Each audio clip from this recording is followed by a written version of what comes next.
Welcome to This Explainer. Really glad you're joining us today. We're diving into something that's absolutely foundational if you're a mental health or rehab professional, but honestly, it's literally crucial for anyone who interacts with other human beings. We're talking about building genuine cultural competence around disability. Now, historically, society has kind of just looked at disability through a purely medical or legal lens, like a diagnosis to treat or a box on a form. But real competence, that means recognizing disability is way more than that. For a lot of folks, it is deeply tied to their identity, their culture, their community, and just their everyday lived experience. So our goal today is to flip the script a bit and explore how all these factors actually shape how people experience the world, the systems around them, and the services they receive. Okay, let's dive into this. Here's our roadmap. We'll kick things off with identity, culture, and pride, then look at the impact of ableism. From there, we'll talk about recognizing subtle microaggressions, how to build affirming counseling environments, and finally, we'll wrap it all together with a case study featuring Maria.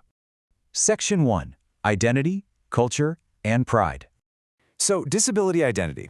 This is all about how individuals understand, experience, and relate to disability as a core piece of who they are. Now, it's pretty wild to think about, but there are over 1 billion people globally experiencing some form of disability. Yet, how they internalize that is completely unique. Some people strongly identify as disabled. They feel this amazing deep connection to disability culture and the broader community. But then others might not identify with that word at all, even if they technically fit the medical or legal definitions. And that makes sense, right? Identity doesn't just pop up out of nowhere. It's molded by our personal experiences, how our families view things, the discrimination we might face, and the constant messages society is broadcasting about what it means to have a disability. Because identity is shaped by all those outside forces, it can really branch off in very different directions. For a lot of folks, finding disability pride is a massive source of empowerment. It's about resilience. It's about finding your people and challenging that completely false idea that disability is something to be ashamed of. Instead, it celebrates it as just a totally natural part of human diversity. But we also have to look at the other side of the coin, which is internalized stigma.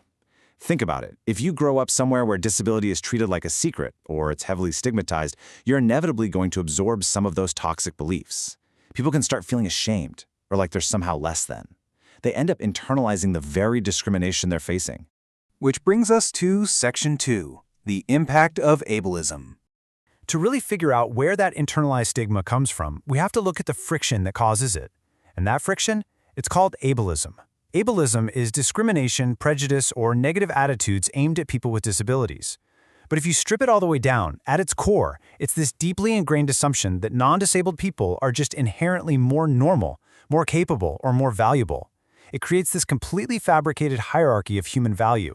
And the scary part is how deeply it operates on so many levels in our society. And this brilliantly illustrates how ableism actually plays out in real life. We generally break it into 2 buckets. First, you've got interpersonal ableism. This is the one-on-one stuff. The rude comments, the stereotyping, getting left out of things, or just dealing with interpersonal judgment from someone else. But then there is structural ableism. This is when that discrimination is literally baked into the rules. It's in the policies, the systems, the physical environments. It's not just one person acting unkind, it's an entire system operating in a way that creates a wall. Let's put some concrete examples to that. Think about an inaccessible building. That's not just an architectural whoops. That is structural ableism, literally barring someone from entering a space. Same goes for a lack of accessible transportation. We're having limited captioning or interpreters available.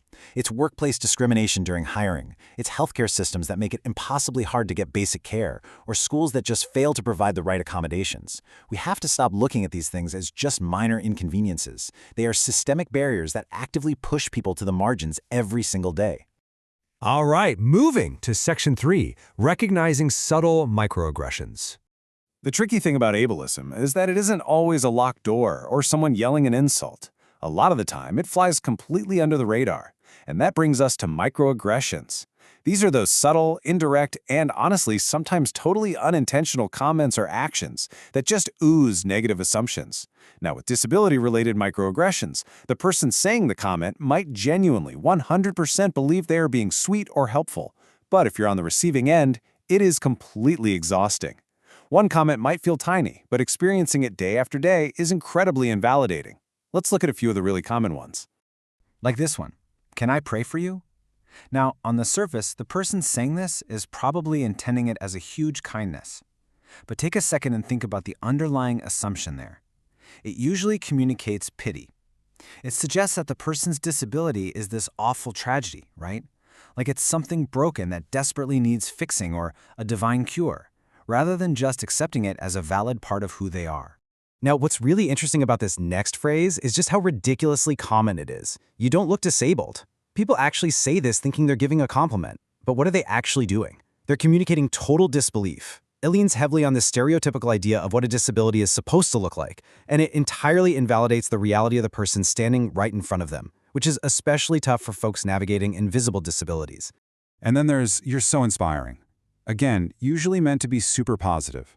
But if you are constantly treating someone like they're inspirational simply for existing, for buying groceries or doing their regular job with a disability, you're unintentionally reducing that whole complex human being down to just their condition. It essentially stems from the assumption that their life must be so inherently terrible that doing literally anything ordinary is somehow a superhero feat. And this right here is the reality of the cumulative impact. When you are hit with constant microaggressions, when people are always making assumptions about what you can or can't do, it leads to massive emotional exhaustion. People end up getting excluded from opportunities or decision-making just because someone else assumed they couldn't handle it or needed protecting. That strips away a person's autonomy. It breeds frustration and isolation. And if you're a counselor, if your client feels judged or infantilized in your office, that therapeutic trust is gone in an instant. Section 4. Affirming counseling environments. So the crucial point is, how do we actually fix this? How do we counteract all these societal forces when we're working with people? Creating an affirming space is about action. It's not just avoiding offensive words. It starts with respecting identity and language, literally just using the words the person uses for themselves. It means stopping yourself from making assumptions about what they can do. You have to ask them outright what accommodations they need rather than guessing. You have to ensure your actual physical space is accessible.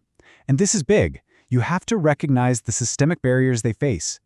Validate that the world is often inaccessible. And finally, you have to challenge your own internal ableist assumptions. It's an ongoing collaborative effort. Let's look at Section 5. Case study, Maria. Let's actually ground all this theory in a real-world scenario to see how it plays out. Meet Maria. Maria lives with major depressive disorder and generalized anxiety disorder, and right now she is feeling totally overwhelmed. She's dealing with some intense anxiety because she needs to request workplace accommodations. But why is she so anxious? Because she's terrified her coworkers or her boss are going to judge her. She's worried they'll start questioning if she's actually capable of doing her job. She's carrying this immense burden of shame about needing support, terrified that asking for help is going to make her look weak or unreliable. Let's move to the next step and see how a counselor can actually support Maria. We need a solid, non-judgmental plan. Step 1, we explore that internalized stigma.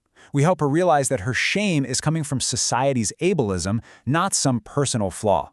Step 2, we give her the psychoeducation she needs about her actual legal rights to accommodations. Step 3, we help her build up her self-advocacy skills so she feels ready for those tough conversations. Step 4, we strengthen her coping strategies to manage the anxiety that comes with all of this. And Step 5, throughout this entire process, we are validating her emotions and building her self-compassion. The key here is that we're acknowledging the broken systems around her instead of making it 100% her job to just feel better. Now, before we wrap things up, we absolutely have to talk about intersectionality. Because people like Maria don't experience the world strictly through the lens of disability. Disability deeply intersects with race, ethnicity, gender, sexuality, socioeconomic status, and culture. Think about it. Someone could be dealing with ableism, racism, and sexism all at the exact same time. These intersecting identities severely compound the systemic barriers they face. It impacts their access to care, their mental health, everything. As professionals, we have to look at the whole picture. Which brings us to our final question. How can counselors reduce ableism within counseling environments? I want to leave you with this thought to chew on. If ableism is so tightly woven into the fabric of our society, are your standard everyday practices unknowingly reinforcing those exact same barriers? Slashing ableism isn't just checking a box once a year. It demands serious self-awareness, active advocacy, and the humility to just sit back and listen. So what is the very first thing you are going to change about your approach tomorrow? Thanks so much for hanging out with me on this explainer. Keep asking those hard questions and keep learning.